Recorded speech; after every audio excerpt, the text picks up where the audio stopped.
नमस्कार मित्रों, आज हम पृथ्वी की आंतरिक संरचना के बारे में चर्चा करेंगे। तो पहले देखते हैं अक्षांश और देशांतर रेखाएं क्या होती हैं। तो सबसे पहले अक्षांश रेखा देखा जाएगा। तो पहली बात तो हमेशा कंफर्म रखना है कि कोई भी वितरण प्राकृतिक रूप से नहीं हुआ है, सारा वितरण हमने अपनी सुविधा अनुसार किया है। नाम रखा कि ये विषुवत रेखा होगी, ये कर्क रेखा होगी, कि हमें समझने में और समझाने में आसानी हो। तो ठीक है, एक सभी काल्पनिक रेखाएं होती हैं। अब देखिए, हम बात कर रहे हैं अक्षांश रेखाओं की। शून्य अंश अक्षांश जो होता है उसको विषुवत रेखा या भूमध्य रेखा कहते हैं। उसके 90 अंश उत्तर जाते हैं और 90 अंश दक्षिण जाते हैं। ठीक है, शून्य अंश जो अक्षांश रेखा होती है उसे क्या कहते हैं? विषुवत रेखा कहते हैं। 23.5 अंश अक्षांश रेखा जो होती है उसको कर्क रेखा कहते हैं। 23.5 अंश दक्षिणी अक्षांश रेखा जो होती है उसे मकर रेखा कहते हैं। और कर्क रेखा और मकर रेखा के बीच का जो क्षेत्र होता है, ध्यान दीजिएगा, कर्क रेखा और मकर रेखा के बीच का जो क्षेत्र होता है उसे उष्णकटिबंध कहते हैं। देखिए लिखा हुआ है उष्णकटिबंध 23.5 अंश उत्तरी अक्षांश से 23.5 अंश दक्षिणी अक्षांश। तो ये क्या है? उष्णकटिबंध है। ठीक है, कर्क और मकर रेखा के बीच का क्षेत्र क्या कहा जाएगा? उष्णकटिबंध कहा जाएगा। ठीक है मित्रों, अब देखिए, शून्य अंश से 5 अंश उत्तर और शून्य अंश से 5 अंश दक्षिण, इसे डोलड्रम या शांत पेटी कहा जाता है। डोलड्रम या शांत पेटी कहा जाता है। दोनों गोलार्धों में 30 से 35 अंश, 30 से 35 अंश क्या कहा जाता है? अश्वक्षांश कहा जाता है। क्या कहा जाता है? अश्वक्षांश कहा जाता है। ठीक है, और 90 अंश उत्तरी अक्षांश को आर्कटिक कहते हैं और 90 अंश दक्षिणी अक्षांश को अंटार्कटिक कहा जाता है। आर्कटिक को हम आम बोलचाल में उत्तरी ध्रुव कहते हैं और आर्कटिक को दक्षिणी ध्रुव कहते हैं। ठीक है ना, अंटार्कटिक को क्या कहते हैं? दक्षिणी ध्रुव। आर्कटिक उत्तरी ध्रुव और अंटार्कटिक दक्षिणी ध्रुव। तो ये आपके शून्य से अक्षांश रेखा क्या है? विषुवत रेखा है। 23.5 अंश उत्तरी अक्षांश कर्क रेखा, 23.5 अंश दक्षिणी अक्षांश मकर रेखा। डोलड्रम या शांत पेटी, तो दोनों गोलार्धों में 0 से 5 अंश तक, 0 से 5 अंश तक, और अश्वक्षांश 30 से 35 अंश तक। ठीक है मित्रों, और आर्कटिक या उत्तरी ध्रुव 90 अंश उत्तरी अक्षांश और अंटार्कटिक या दक्षिणी ध्रुव 90 अंश दक्षिणी अक्षांश। ठीक है मित्रों, अब इसमें आगे देखते हैं शीतोष्ण कटिबंध। इसमें क्या होता है? 23.5 से 66 का क्षेत्र क्या कहा जाता है? शीतोष्ण कटिबंध कहा जाता है। शीत कटिबंध क्या होता है? 66.5 से 90 अंश, 66.5 से 90 अंश का क्षेत्र क्या कहा जाता है? शीत कटिबंध कहा जाता है। ठीक है मित्रों, अब आगे देखते हैं देशांतर रेखाएं। तो देशांतर रेखाएं क्या है? देशांतर रेखाएं उत्तरी ध्रुव और दक्षिणी ध्रुव को मिलाने वाली रेखाएं होती हैं। देशांतर रेखाएं उत्तरी ध्रुव और दक्षिणी ध्रुव को मिलाने वाली रेखाएं होती हैं। ठीक है, ऐसे हैं। और कुल देशांतर रेखाएं 360 मानी गई हैं। कितनी मानी गई हैं? 360 मानी गई हैं। इसमें जो शून्य अंश देशांतर रेखा होती है उसे हम लोग प्रधान मध्याह्न रेखा या जीएमटी कहते हैं। शून्य अंश देशांतर रेखा जो होती है उसे हम क्या कहते हैं? प्रधान मध्याह्न रेखा या जीएमटी कहा जाता है। अंतर्राष्ट्रीय तिथि रेखा 180 अंश देशांतर को कहा जाता है। दो देशांतरों के बीच अधिकतम दूरी 111.3 किलोमीटर होती है। कहाँ होती है? तो ध्रुवों पर, सॉरी, कहाँ पे होती है? तो विषुवत रेखा पर, विषुवत रेखा पर। और इनके बीच दूरी मिनिमम यानी 0 कहाँ हो जाती है? तो ध्रुवों पर। कहाँ पे हो जाती है? ध्रुवों पर। ठीक है मित्रों, देशांतरों के बीच का समय अंतर क्या होता है? 4 मिनट का होता है। पश्चिम से पूर्व जाने पर बढ़ता है और पूर्व से पश्चिम जाने पर घटता है। कहने का मतलब ये है कि मैप अगर ऐसे है, इस देशांतर पे है, इस देशांतर से, तो इधर जाएंगे तो समय बढ़ेगा, लेकिन अगर इधर उल्टा आ रहे हैं, पश्चिम की तरफ आ रहे हैं, तो समय घटेगा। ठीक है ना। अब देखिए, भारत का मानक समय हम देखते हैं IST कहाँ से? 82.5 अंश उत्तरी, सॉरी 82.5 अंश पूर्वी देशांतर से, 82.5 अंश पूर्वी देशांतर से देखते हैं। और यह GMT से 5.5 घंटा आगे है। GMT से कितना आगे है? 5.5 घंटा आगे है। देशांत ये 82.5 अंश जो देशांतर रेखा होती है ये 5 राज्यों से होकर गुजरते हैं। यूपी से MP जाती है, MP से छत्तीसगढ़, छत्तीसगढ़ से उड़ीसा और आंध्र प्रदेश, 5 राज्यों से होकर गुजरती है। अब देखिए, भारत के सबसे पूर्वी छोर अरुणाचल प्रदेश और सबसे पश्चिमी छोर गुजरात के बीच का समय अंतर जो है ना वो 30 देशांतर का है, 30 देशांतर का है, ठीक है ना। तो दो देशांतरों के बीच समय अंतर का एक फार्मूला होता है, दो देशांतरों के बीच समय अंतर का समय अंतर कितना होता है 4 मिनट होता है। दो देशांतरों के बीच का समय अंतर कितना होता है 4 मिनट। तो 30 देशांतर का कितना अंतर हो जाएगा 30 गुणे 4 120 मिनट है, और 120 मिनट कितना हो जाएगा 2 घंटे के बराबर हो जाएगा। तो ये आपकी हो गई देशांतर रेखाएं। चलिए इसको एकदम सरल तरीके से समझते हैं, ठीक है ना। ध्यान दीजिएगा, खूब आसानी से समझ में आएगा। अक्षांश देशांतर क्या है, आसानी से कैसे समझना है। ऐसे हमने ले लिया और ऐसे कट रहा है, जो क्षैतिज कट रहा है वो क्या है अक्षांश है, क्या है अक्षांश है। और जो ऐसे कट रहा है, ऐसे कट रहा है, ऐसे कट रहा है, ऊर्ध्वाधर कट रहा है, तो ये क्या है जो ऊर्ध्वाधर कट रहा है वो क्या है मित्रों देशांतर है, वो क्या है देशांतर है। हमको ये ध्यान देना है जो क्षैतिज कटेगा वो क्या होगा अक्षांश रेखा होगी, और जो ऊर्ध्वाधर कटेगा वो क्या होगा देशांतर होगी। अब मेरी भाषा में आप समझिएगा, बहुत सरल भाषा है। हमको क्या करना है, प्याज देखे हैं खाते भी हैं, ठीक है ना। हम मान लीजिए कि प्याज ले लेते हैं, मान लीजिए हमने मान लिया पृथ्वी क्या है प्याज है। अब होता क्या है, ध्यान से देखिएगा, होता क्या है कि जब हमें सलाद के रूप में प्याज इस्तेमाल करना होता है तो कैसे काटते हैं, सलाद के रूप में प्याज कैसे कटते हैं मित्रों, ऐसे कटते हैं।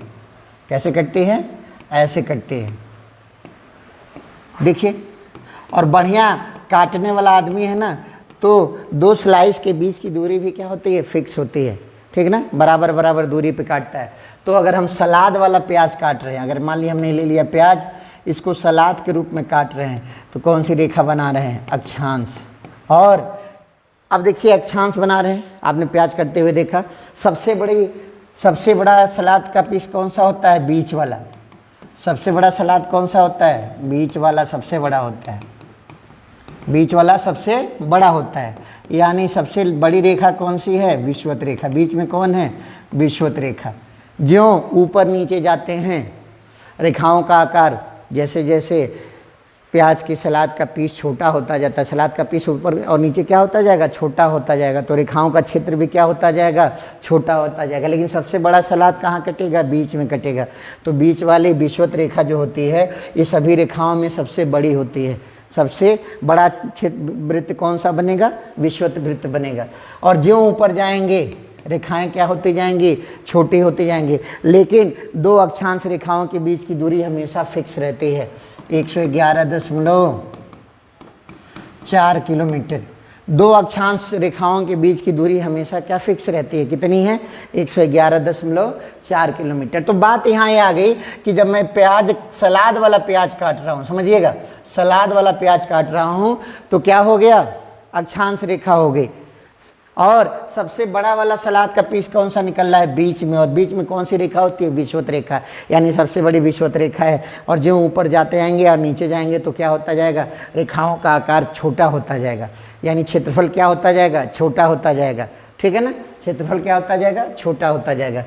और इनके बीच की दूरी हमेशा फिक्स होती है 111.4 किलोमीटर, 111.4 किलोमीटर। अब देखिए मित्रों, इसी में आगे देखते हैं। एक सलाद हमने काट लिया, प्याज काटा हमने किस रूप में, सलाद के रूप में। अब प्याज को हम काट रहे हैं, ग्रेवी में मिलाना है। तो ये बताइए, ग्रेवी बनाना होता तो प्याज कैसे काटते हैं, ऐसे काटते हैं। कैसे काटते हैं, ऐसे ऊपर से नीचे।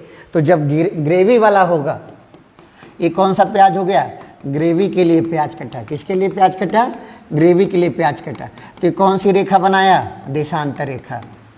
तो सलाद टाइप में काट रहे थे तो अक्षांश बना रहे थे, लेकिन ग्रेवी टाइप में काट रहे हैं तो क्या बना रहे हैं, देशांतर बना रहे हैं। और देखिए नोटिस किया होगा आपने कि अगर हम एक पीस लेने कटा हुआ तो इस तरह से हो जाता है।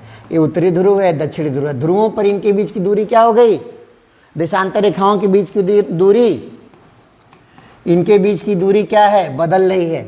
विषुवत रेखा पर सबसे बड़ी होगी यहाँ बीच में, और ध्रुवों पर क्या हो जाएगी, न्यूनतम हो जाएगी। तो इनकी दूरी बदलती रहती है। क्या होती है मित्रों, बदलती रहती है। विषुवत रेखा पर सर्वाधिक होगी और ध्रुवों पर शून्य हो जाएगी। यानी ऐसे बोल सकते हैं, ध्रुवों को मिलाने वाली काल्पनिक रेखाएं क्या होती हैं, देशांतर होते हैं। ठीक है ना। तो देखिए इनके बीच मैक्सिमम दूरी दिख रहा है ना, बिच्चे में, ये विषुवत रेखा पर इनके बीच सबसे अधिक दूरी होगी 111.3 या 4 किलोमीटर, जो भी होता हो, 111.4 किलोमीटर या 3 किलोमीटर हो जाएगी। कई किताबों में अलग अलग दिया रहता है। और ध्रुवों पर इनके बीच की दूरी क्या हो जाएगी मित्रों, तो 0 हो जाएगी। ध्रुवों पर इनके बीच की दूरी क्या हो जाएगी, 0 हो जाएगी। ये आपका हो गया देशांतर रेखा। तो ये हमारे सामने क्या हो गया, प्याज हमने लिया, अगर हमने सलाद की तरह से काटा तो अक्षांश रेखा, और ग्रेवी के लिए काटा तो देशांतर रेखा। उससे क्या होगा, सबसे बड़ा का सलाद जो होता है वो क्या हो जाएगा, विषुवत रेखा, कर्क रेखा उससे छोटा, मकर रेखा उससे छोटा, ध्रुव बहुत छोटे हो जाएंगे। ठीक है ना। और जो ग्रेवी के लिए हम काट रहे हैं वो क्या हो जाएगा सर, वो हो जाएगा देशांतर रेखा। इनके बीच की दूरी फिक्स नहीं होती है, इनके बीच ध्रुवों पर 0 दूरी हो जाती है, जबकि विषुवत रेखा पर 111.4 किलोमीटर होती है, 111.4 किलोमीटर होती है। लेकिन अक्षांशों के बीच की दूरी हमेशा क्या होती है, फिक्स होती है, 111.4 किलोमीटर। लेकिन देशांतरों के बीच का समय अंतर फिक्स होता है, कितने मिनट का, 4 मिनट का। दो देशांतरों के बीच का समय अंतर कितने मिनट का होगा, 4 मिनट का। तो इसका मतलब निकल के आएगा, दूरी नापना होगा तो अक्षांश को देखेंगे, और समय नापना होगा तो देशांतर को देखेंगे। दूरी नापना है तो अक्षांश को, और समय नापना है तो देशांतर को। अब देखिए देशांतर रेखाएं होती कितनी हैं, तो हमको ध्यान देना है, बीच में 0, 180 इधर और 180 इधर, तो 361 हो जाना चाहिए। लेकिन है क्या, 180 पूर्वी और पश्चिमी देशांतर एक ही होता है। 180 अंश रेखा एक ही है, चाहे वो पूर्वी वाली हो चाहे पश्चिम वाली हो। और 180 वाली को हम लोग कहते हैं अंतर्राष्ट्रीय तिथि रेखा। अंतर्राष्ट्रीय तिथि रेखा, अंतर्राष्ट्रीय तिथि रेखा, इससे दिन निर्धारित होते हैं। इससे क्या होता है, दिन निर्धारित होता है। अंतर्राष्ट्रीय तिथि रेखा को अपने मार्ग से 4 बार मोड़ा गया है।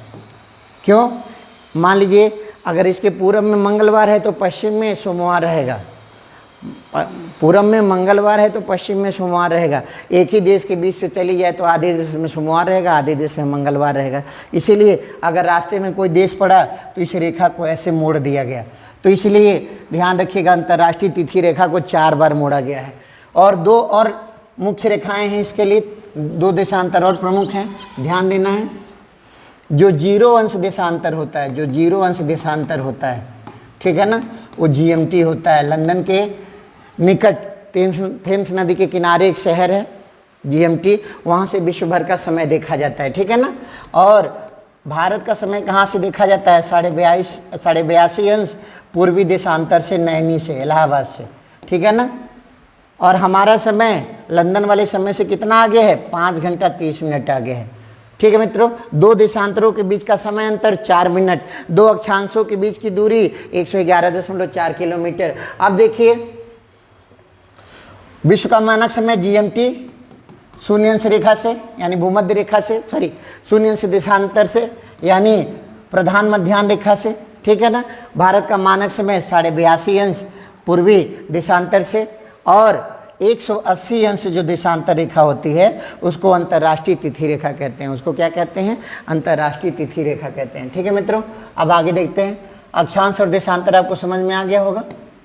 अब देखिए हम चलते हैं पृथ्वी के अंदर। देखिए पृथ्वी को ऐसे 3 पार्ट में आप बांट सकते हैं। ऐसे देखिए, ऐसे, ये हो गई सतह, ये है अंदर हो गया पृथ्वी के, और ये है वायुमंडल, और यहाँ थोड़े बहुत जो सागर हैं जलमंडल। ठीक है ना। तो पहले हम किसकी बात कर ले रहे हैं, पृथ्वी की आंतरिक संरचना की, पृथ्वी की आंतरिक संरचना की, तब जाके हम बात करेंगे किसकी, वायुमंडल की। अब देखिए पृथ्वी में जब अंदर जाते हैं तो स्थिति क्या बनती है, सबसे ऊपरी परत को क्रस्ट कहा जाता है। ये लगभग 30 किलोमीटर तक जाती है।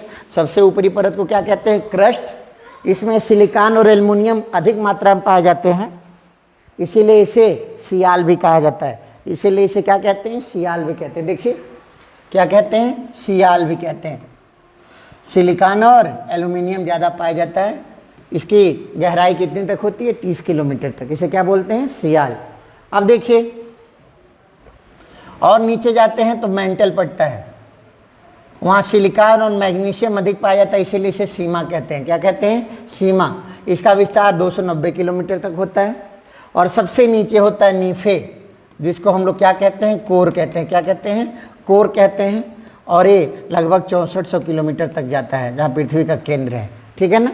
तो सबसे ऊपर सियाल, उसके नीचे सीमा और सबसे नीचे नीफे, और इसी को हम लोग क्रस्ट, मेंटल और कोर कह देते हैं। क्रस्ट, मेंटल और कोर कह देते हैं। क्रस्ट, मेंटल और कोर कह देते हैं। ठीक है ना? अब इधर देखिए थोड़े से आंकड़े हैं। पृथ्वी का केंद्र त्रिज्या 6378 किलोमीटर है, लेकिन मोटा मोटी हम लोग 6400 किलोमीटर मान लेते हैं। कितना मान लेते हैं? 6400 है, तो एग्जैक्ट में 6378 किलोमीटर, लेकिन हम मान के लेते हैं 6400 किलोमीटर। यहाँ देखिएगा, अगर ज़मीन में हम खुदाई करके जा रहे हैं तो 32 मीटर की गहराई पर जाने पर तापमान 1 डिग्री सेल्सियस बढ़ जाता है। 32 मीटर की गहराई पर जाने पर तापमान 1 डिग्री सेल्सियस बढ़ जाता है। सबसे अधिक आयतन किसका होता है? तो सबसे अधिक एरिया इनको मिला है, सीमा को। तो जानते हैं सर्वाधिक आयतन जो होता है मेंटल का होता है। और जो ज्वालामुखी विस्फोट होने पे मैग्मा आता है, ज्वालामुखी विस्फोट होने पे जो मैग्मा आता है, तो ध्यान रखिएगा या लावा, वो मेंटल से निकलता है, ऊपरी मेंटल से निकलता है। किससे निकलता है? मेंटल से निकलता है। ठीक है सर? सबसे अधिक घनत्व तो कहाँ होगा? तो क्रोड या कोर में होगा। यह 13 किलोग्राम के रेशियो में घनत्व होता है, जबकि पृथ्वी का औसत घनत्व कितना है? तो 5.5 है। पृथ्वी का औसत घनत्व कितना है? 5.5 है। सर्वाधिक द्रव्यमान और आयतन किसका? मेंटल। दाब नीचे जाने पर क्या होगा? बढ़ेगा। सबको पता है कि नीचे जाएंगे तो दाब क्या होगा? बढ़ेगा। तो देखिए साहब, 3 स्तर हो गए, सियाल, सीमा और नीफे। सियाल को क्रस्ट कहते हैं क्योंकि वहाँ सिलिकॉन और एल्यूमिनियम अधिक मात्रा में पाया जाता है, इसीलिए इसे सियाल बोल देते हैं। उसके नीचे है मेंटल, उसको सीमा कहते हैं। और सबसे नीचे है कोर, जिसे नीफे भी कहते हैं। तो सियाल या क्रस्ट, मेंटल या सीमा और कोर या नीफे, ये होते हैं पृथ्वी की आंतरिक संरचना। जब हम अंदर जाते हैं, ये ध्यान रखना है कि 32 मीटर जब आप गहराई पे जाएंगे तो तापमान 1 डिग्री सेल्सियस बढ़ जाएगा। ठीक है मित्रों? अब आगे देखते हैं। समझ में ना आए तो कमेंट बॉक्स में पूछ लीजिएगा। ठीक है ना? अब इसी का डिटेल इसमें लिखा हुआ है। ठीक है? अब देखिए, यहाँ पे क्रस्ट और मेंटल के बीच में एक संबद्धता पाई जाती है, जिसे मोह असंबद्धता कहते हैं। मोह असंबद्धता कहते हैं। ट्रांजैक्शन फेज होता है मोह असंबद्धता।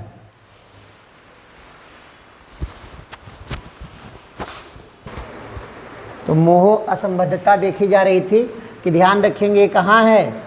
ऊपरी मेंटल और निचले क्रस्ट के बीच में, यानी क्रस्ट और मेंटल के बीच का क्षेत्र क्या है? मोह असंबद्धता है। ठीक है मित्रों? इसी तरह से गुटेनबर्ग असंबद्धता देखेंगे तो मेंटल और कोर के बीच का जो है उसे गुटेनबर्ग असंबद्धता कहते हैं। ध्यान रखिएगा, जब पेपर कठिन आना होता है तब इसकी चर्चा होती है। मोह किसके बीच? क्रस्ट और मेंटल के बीच। और गुटेनबर्ग किसके बीच? गुटेनबर्ग किसके बीच? मेंटल और कोर के बीच। ठीक है? अब इसमें दूरी लिखी हुई है। ठीक है ना? 30 किलोमीटर तक ऊपरी क्रस्ट होता है। ठीक है? फिर निचला क्रस्ट हो जाता है, ऊपरी मेंटल हो जाता है, फिर निचला मेंटल होता है, ऊपरी कोर होता है, फिर निचला कोर हो जाता है। इसको देख लेंगे। यहाँ ध्यान रखना है कि मैग्मा कहाँ से निकलता है? ऊपरी मेंटल से। पृथ्वी के आयतन का 83% हिस्सा केवल मेंटल में है। ठीक है ना? घनत्व नीचे जाएंगे तो बढ़ता जाएगा और तापमान क्या होगा? बढ़ेगा। प्रत्येक 32 मीटर की गहराई पर जाने पर तापमान 1 डिग्री सेल्सियस बढ़ जाता है। ठीक है मित्रों? अब आगे देखते हैं। अब हम बात करेंगे वायुमंडल की। किसकी बात करेंगे? वायुमंडल की। ठीक है ना? वायुमंडल में क्या होगा?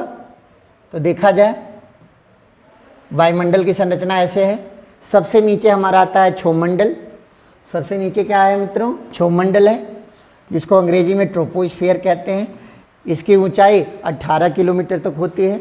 हालांकि ध्रुवों पर इसकी ऊंचाई 8 ही किलोमीटर रह जाती है और भूमध्य रेखा पर 18 किलोमीटर। तो प्रश्न क्लियर आता है कि ध्रुवों पर कितनी ऊंचाई? 8 किलोमीटर और भूमध्य रेखा पर 18 किलोमीटर। मौसम संबंधी सभी घटनाएं जैसे बादल बनना, वर्षा होना, बिजली, तूफान, ये सब कहाँ होता है? क्षोभ मंडल में होता है। कहाँ होता है मित्रों? क्षोभ मंडल में होता है। सबसे इंपॉर्टेंट प्रश्न है कि 165 मीटर की ऊंचाई पर जाने पर तापमान 1 डिग्री सेल्सियस कम हो जाता है।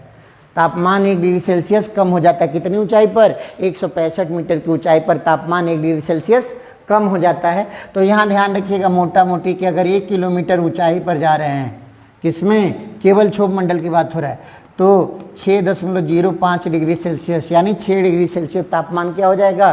कम हो जाएगा। अभी आपसे मैंने बताया पृथ्वी के अंदर जाने पर 32 मीटर की गहराई पर तापमान 1 डिग्री सेल्सियस बढ़ जाता है। तो क्षोभ मंडल में ऊपर जाने पर क्या होता है मित्रों? 165 मीटर की ऊंचाई पर तापमान 1 डिग्री सेल्सियस गिर जाता है। ये ध्यान रखिएगा। क्षोभ मंडल का अंग्रेजी नाम क्या है? ट्रोपोस्फियर। कभी कभी हिंदी में ही लिख देता है ट्रोपोस्फियर, क्षोभ मंडल नहीं दिया जाता है, तो क्लियर रखिएगा, ठीक है। अब क्षोभ मंडल से ऊपरी परत देखते हैं, समताप मंडल है मित्रों। इसके बारे में भी आप जानते हैं, ये 18 से 50 किलोमीटर के बीच है। कितना है? 18 से 50 किलोमीटर के बीच है। इसे अंग्रेजी में स्ट्रेटोस्फियर कहते हैं और जेट विमान इसी में उड़ाए जाते हैं। तापमान लगभग स्थिर रहता है, हालांकि कुछ स्थिर रहता है, बाद में बढ़ने लगता है। तापमान स्थिर रहता है, इसीलिए इसका नाम क्या रखे हैं? समताप मंडल रखे हैं। ओजोन परत यहीं पाई जाती है। 20 से 35 किलोमीटर की ऊंचाई पर ओजोन परत पाई जाती है, जो सूर्य की पराबैंगनी किरणों यानी यूवी किरणों से हमारी क्या करती है? रक्षा करती है, ठीक है ना। इसकी मोटाई हम डॉप्सन यूनिट से नापते हैं। किससे नापते हैं मित्रों? डॉप्सन यूनिट से, DU से नापते हैं। किससे नापते हैं? DU से नापते हैं। और यहाँ ध्यान दीजिएगा कि एक डॉप्सन यूनिट जो होता है ना, वो मिलीमीटर का 100वां हिस्सा होता है।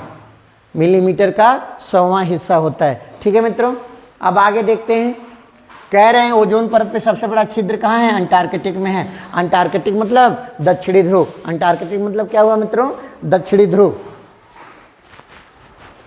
ओजोन परत में छिद्र का पता सबसे पहले जोसेफ फोरमैन ने लगाया था। इंग्लैंड के वैज्ञानिक थे जोसेफ फोरमैन। इन्होंने 1985 में पता लगाया था। कब पता लगाया था? 1985 में। तो देखिए, क्षोभ मंडल के बाद समताप मंडल, समताप मंडल के बीच में ओजोन परत, ठीक है, हो गया सर। अब आगे देखते हैं मध्य मंडल या मेजोस्फीयर कहते हैं इसको, मेजोस्फीयर। ये 50 से 80 किलोमीटर की ऊंचाई पर है। वायुमंडल में सबसे कम तापमान यहीं पाया जाता है। न्यूनतम तापमान कहाँ पाया जाता है? यहीं मध्य मंडल में। -108 डिग्री सेल्सियस तक टेम्परेचर हो जाता है, यानी यहाँ तापमान गिरता है। तापमान क्या होता है सर? मध्य मंडल में गिरता है, ठीक है। यही इंपॉर्टेंट ध्यान रखना है कि सबसे कम ताप किस मंडल में हो जाता है? तो मध्य मंडल में। कितना? -108 डिग्री सेल्सियस तक। अब देखिए, इसके ऊपर आयन मंडल या आयनोस्फीयर होता है। यह 80 से 640 किलोमीटर तक विस्तृत है। इसमें विद्युत आवेशित कण पाए जाते हैं, आयन पाए जाते हैं, प्लस और माइनस आयन पाए जाते हैं, इसीलिए तो इसका नाम है आयन मंडल। रेडियो तरंगें यहीं से प्राप्त होती हैं। और ध्रुवों का रात्रि प्रकाश जो होता है अरोरा, ध्रुवों पर जो रात्रि प्रकाश होता है अरोरा, वो यहीं से मिलता है, यहीं से मिलता है सर। तो समझ लीजिएगा ऐसे, मान लिया हम छोटा सा ग्लोब बना लेते हैं। ये उत्तरी ध्रुव है, ये दक्षिणी ध्रुव है। ये जानते हैं जब उत्तरी ध्रुव पर रात्रि प्रकाश होता है तो उसे अरोरा बोरियालिस, अरोरा बोरियालिस, और दक्षिणी ध्रुव पर होता है तो अरोरा ऑस्ट्रालिस। दक्षिणी ध्रुव पे होता है तो क्या हो जाता है? अरोरा ऑस्ट्रालिस। कैसे याद रखेंगे? ऑस्ट्रेलिया यहाँ है, दक्षिणी ध्रुव के निकट है, तो ऑस्ट्रेलिया के निकट है तो ऑस्ट्रालिस, और दूसरा वाला जो है बोरियालिस। ये कहाँ से आता है प्रकाश? रात्रि प्रकाश कहाँ से? आयन मंडल से। यहाँ तापमान क्या होता जाता है? बढ़ता जाता है। तो देखिए मित्रों, चार मंडल हो गए। अब आगे चलते हैं बहिर्मंडल। यहाँ इसको अंग्रेजी में एक्सोस्फीयर कहते हैं। 640 किलोमीटर से ऊपर है। यहाँ संचार उपग्रह भेजे जाते हैं और तापमान बढ़ता जाता है। और जहाँ से वायुमंडल हमारा समाप्त होता है, वहाँ से अंतरिक्ष की शुरुआत हो जाती है। तो एक मोटा मोटी आइडिया मित्रों लग गया कि सबसे नीचे क्षोभ मंडल, क्षोभ मंडल के ऊपर समताप, समताप के ऊपर मध्य, मध्य के ऊपर आयन, आयन के ऊपर बहिर, आयन के ऊपर बहिर। अंग्रेजी में भी याद रखना है, ट्रोपोस्फीयर, स्ट्रेटोस्फीयर, मेसोस्फीयर, आयनोस्फीयर और एक्सोस्फीयर, ठीक है ना। इसके बाद स्पेस शुरू हो जाता है। आगे देखते हैं मित्रों।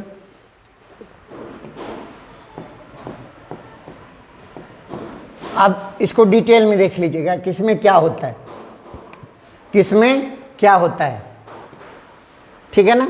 अब देखिए क्षोभमंडल सबसे नीचे है, ट्रोपोस्फीयर सबसे नीचे है, सबसे सघन वायुमंडल है, यहाँ वायु का 85% भाग यहीं पाया जाता है, ठीक है ना। और देखिए ध्रुवों पर इसकी ऊंचाई 8 किलोमीटर और भूमध्य रेखा पर 18 किलोमीटर हो जाती है। बादल बनना सभी मौसमी घटनाएं और तापमान 165 मीटर ऊंचाई पर जाने पर 1 डिग्री सेल्सियस कम हो जाता है, मैं आपको बता चुका हूँ। अब आगे चलते हैं समतापमंडल में, तो वहाँ ओजोन परत वाली बातें हैं, ये भी हम आपको बता चुके हैं। यहाँ एक चीज़ ध्यान दीजिएगा, इस साइड में ध्यान देंगे, यहाँ से तो कौन कौन सा मंडल आ रहा है, तो देखिए क्षोभमंडल, समतापमंडल और मध्यमंडल, ये तीनों मंडल मिला करके क्या कहा जाता है, होमोस्फीयर कहा जाता है। ध्यान रखिएगा कौन सा, होमोस्फीयर कहा जाता है। होमोस्फीयर आ चुका है परीक्षा में प्रश्न कि कौन सा मंडल होमोस्फीयर में नहीं है, तो आयन मंडल और बहिर्मंडल होमोस्फीयर में नहीं होते हैं, ये विषम मंडल होते हैं। क्या होते हैं, हेट्रोस्फीयर होते हैं। क्या होते हैं, हेट्रोस्फीयर, ठीक है ना। तो क्षोभमंडल, समतापमंडल, मध्यमंडल ये होमोस्फीयर में आएंगे और बाकी दोनों हेट्रोस्फीयर में आएंगे, ठीक है ना। तो ध्यान रखिएगा ये तीनों होमोस्फीयर में है, ठीक है ना। अब आगे देखते हैं सर, मेसोस्फीयर की चर्चा हो चुकी है। आयन मंडल में, ठीक है ना, आयनीकरण होता है, ध्रुवों का रात्रि प्रकाश होता है, रेडियो तरंगे होते हैं। और बहिर्मंडल में क्या होता है साहब, ये सबसे कम विरल मंडल है, यहाँ उपग्रह छोड़े जाते हैं और सबसे अधिक ऊंचाई पर यहीं पे कौन सी गैस मिलेगी, सबसे अधिक ऊंचाई पे जो सबसे हल्की होगी, सबसे विरल हो जाता है, तो सबसे ऊंचाई पे कौन सी गैस मिल सकती है, हाइड्रोजन मिलेगी, ठीक है सर। क्लियर हो गया, कुछ ना समझ में आए तो कमेंट बॉक्स में पूछ लीजिएगा। आगे देखते हैं, जो हमारा वायुमंडल है उसमें गैसों की संरचना का मॉडल क्या है, तो देखिए नाइट्रोजन 78%, ऑक्सीजन 20.9%, कहीं कहीं 21% लिखा होता है तो लगभग वही है, आर्गन 10.9%, कार्बन डाइऑक्साइड 0.03%, इतना ही है लेकिन बवाल किए हुए है, इतना ही है लेकिन बवाल किए हुए है। नियॉन 0.001% और हीलियम 0.0005%, ठीक है ना। तो यहाँ देखिए प्रकृति क्या है, नाइट्रोजन जलने से रोकती है, नाइट्रोजन जलने में सहायक नहीं होती। अब देखिए ऑक्सीजन जलाती है, तो अगर नाइट्रोजन वायुमंडल में नहीं होता तो क्या होता, तो आपने सपूत फिल्म का वो डायलॉग सुना है ना कि माचिस है, तो माचिस होता तो दुनिया को आग लगा देता। तो वही बात है, अगर नाइट्रोजन नहीं होती तो दुनिया में आग लगा दी जाती, ठीक ना, लग जाती। तो नाइट्रोजन बहुत महत्वपूर्ण है, जलने में सहायक नहीं होता है, ऑक्सीजन जलने में सहायक होती है। आर्गन वायुमंडल में सबसे अधिक मात्रा में पाया जाने वाला अक्रिय तत्व है, ध्यान रखिएगा, आर्गन वायुमंडल में सबसे अधिक मात्रा में पाया जाने वाला अक्रिय तत्व है। और कार्बन डाइऑक्साइड ये जानते हैं ग्लोबल वार्मिंग के लिए उत्तरदायी है, हालांकि फायदेमंद भी है। कार्बन डाइऑक्साइड प्रकाश संश्लेषण की क्रिया में भाग लेता है, ये फायदा है, लेकिन नुकसान क्या है, ये सबसे प्रमुख ग्रीन हाउस गैस है, सबसे प्रमुख ग्रीन हाउस गैस है, ठीक है मित्रों। क्लियर हो गया, number 1 nitrogen, number 2 oxygen, number 3 argon, number 4 carbon dioxide, ठीक है सर। अब आगे देखते